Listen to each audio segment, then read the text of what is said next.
Hey, you guys. Joining me today is John from the Jongravesshow Show. As he been for the past couple of videos. I'll do solo videos eventually again.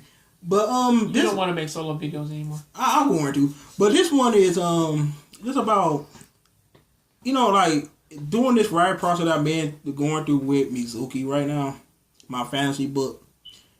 And a lot of my urban author friends keep saying, "Well, I could write a book faster than you. 'Cause I'm doing this and that, and I'm doing this." Like she be on her third book within 6 months. I'm still working on the same one, or they on their fifth book or something like that. They just powering through books and stuff, right? And I already expressed this to them. Like if I would write urban books, I could finish 3 to 4 urban books in 1 year easily. I was gonna write a. Easily, I could do. Easily, I could do that. Title drop. What is this? What is the title? Well, urban versus fantasy. Oh, Part 1. You said part 1. Or fantasy versus urban books. The writing say today we're talking about the writing process. Yeah, pretty much. And the problem with it is this. For a guy that actually did both. And reads a lot of them.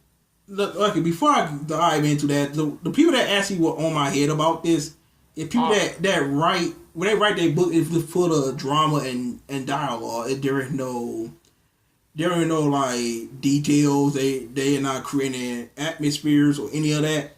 It's just some hood dude dating some hood girl, some thug dating some hood girl. It's a simple write. You know what I'm saying? And and when it comes to fantasy books, in my case, I gotta explain how even like in Mizuki, it got illustration in it, but I still gotta explain how characters look. I gotta explain how they look. I gotta explain the sceneries. I gotta create rules. Explain how other creatures work, the currencies in the world. A lot of stuff. I gotta break down so much in fantasy, and then when I do techniques, I gotta make sure it makes sense. And when I actually explain how they execute their abilities, I gotta break that down too. It's so much work. Fighting scenes, they got details in it. Even talking scenes, like you can't waste your time with fantasy, but like they just stand around doing nothing, just going on dates and stuff. You just can't waste your time with stuff like this, especially an adventure story. Well, you can, but you can't do it for too long. Yeah, and that's the problem. They need to understand that it's hard, way harder to write a fantasy book than an urban book. But go ahead, John. Say your piece. Good lead-in. I like it. Now, when talking about your urban stories, usually people write from their own little perspective, which is we have regular girl which this is the process. We're talking about a regular girl with a terrible household and a terrible past. Well, of course, that drives the story. However, the thing about most of these stories is that most of them, they kind of take it's weird how like a lot of these stories, they deal with a realistic subject, but then deal with it in the most unrealistic way possible. Such as, there are plenty of stories where like the main girl of a story has access to a gun, has a lot of money, can do something to get away from, her boyfriend who was a drug dealer or whatever, or owns like businesses and has a lot of face like in the community, and she can just get away with doing doing something because reasons, or at least there is no reason, she just does. Which you bring in the unrealistic aspect of urban books, which is the process. I mean, like going into what you're saying, man, about like of them writing it and not explaining a lot, or them talking about like how they get what they get, or how they look, or sort of like the situations that they get themselves into. The biggest one that bothers me the most is consequence, because in real life, we all, regardless of whatever, it's like you read these stories because, again, it's someplace else, whether it's better or worse than where you're at in your life. But the thing is, though, is that for a realistic story, consequence is the biggest thing that you need to worry about. Because if you don't got consequence, then basically you can just set somebody's house on fire, walk out, and just shoot 2 cops, and then just drive off somewhere. And then the cops will never find them. And in fantasy books that we reading right now, like Chronicle of Eden, like the monster girl, they can't just go into town and start coursing everybody because the guard will try to kill her, chop their head off. Even though they would fail at it, it's like they would try to do something. There are consequences in books like that. You gotta develop law enforcement and how stuff work. You see, with urban books, that is already established because it's our actual word. You know, most people already but they don't do it correctly, and that's the problem. Like most urban books that I read are allegedly written. Like I said, like one that I recently read. Name some titles. I don't want a title drop, but okay, let's do that. The last book we reviewed. The author, she didn't explain how some characters look. She did not explain how any sceneries look. They just walking into vacant dimensions and stuff. She did not break down like anything that has to do with paying attention for your readers. That's what a fantasy book is. If I pick up a fantasy book, I just read about character, they ain't explain nothing or how anybody look. I will literally put that book back down. Well, again, it's a fantasy You story. got to explain it. That's the whole thing. You got to create this fictional fantasy world so people could dive in and enjoy it. They can actually picture what's going on. Whoever reading, like, damn, this book cold as. Like, man, to call somebody, like, man, we need to make this into a cartoon. They get in contact with the author or something. You know, like, you got to paint the picture for your readers. And that's the problem with these urban books. A lot of them, they don't do it. I do it with Ibarra. I broke down how all the characters look or any scenery they walk in. You're too descriptive. You shouldn't have wrote all of that. Some people like it, some people don't appreciate it because they're not used to it. Because most urban books, they do not explain a lot of stuff, and that's the problem with it.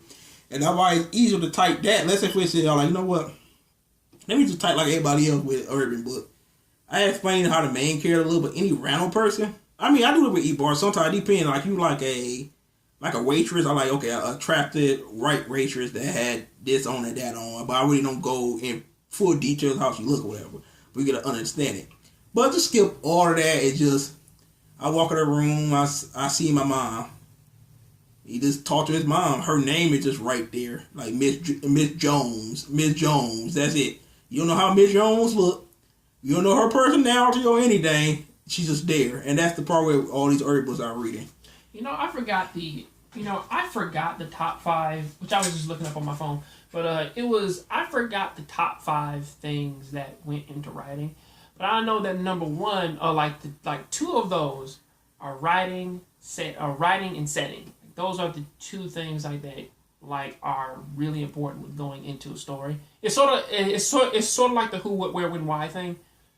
It's I know it's themes and it's setting, but like for most of the settings though, like that they paint, it's like I don't know if that they don't want to explain it or that they just sort of leave it up to the fact that you already know it, but as you keep saying, it's like if they're not going to tackle it, then what's the point of bringing it up in the first place?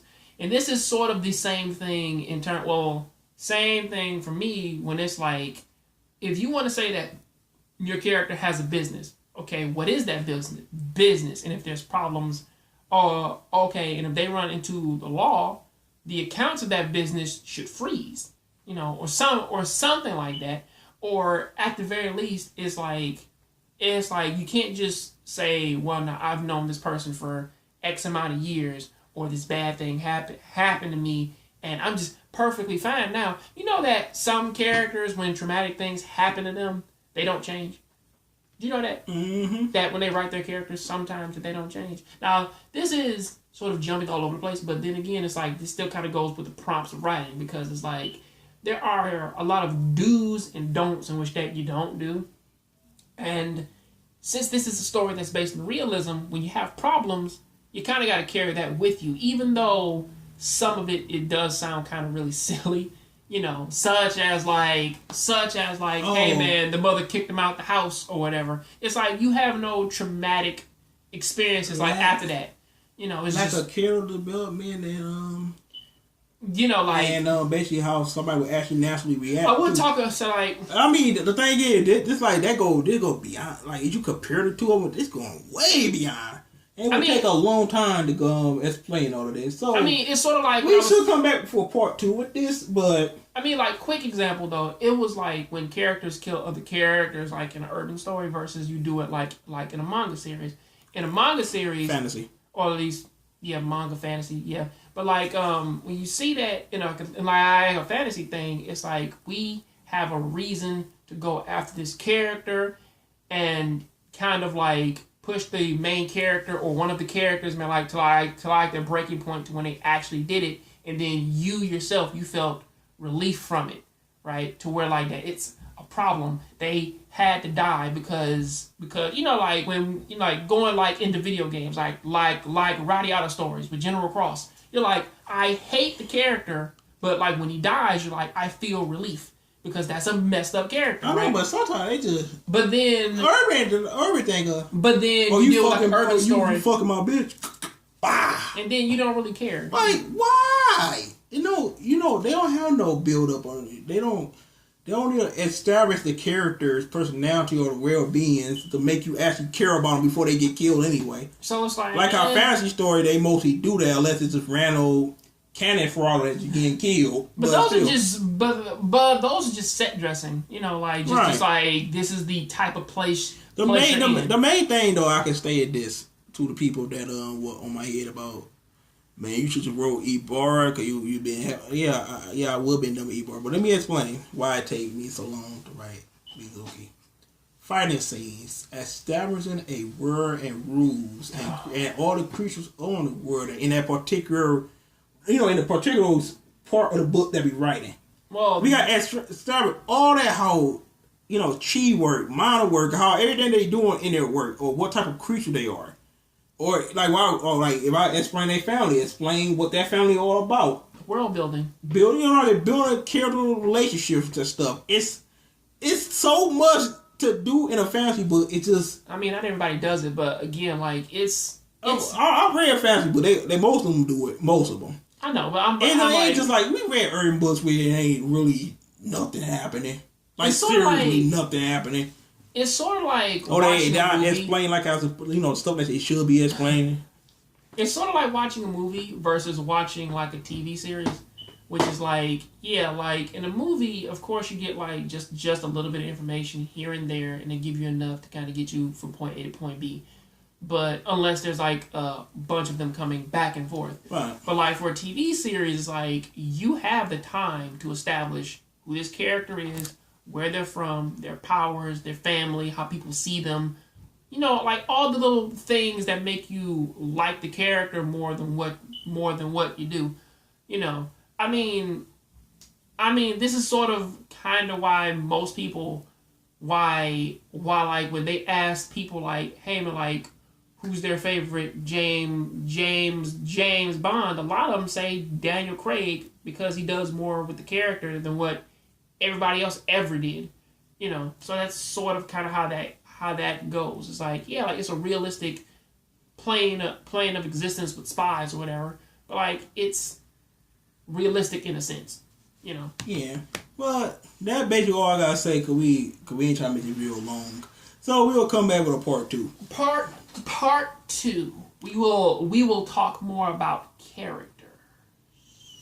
But anyway, tell you guys, thank you. Make sure to rate, comment, subscribe. Check our head channel in the description below.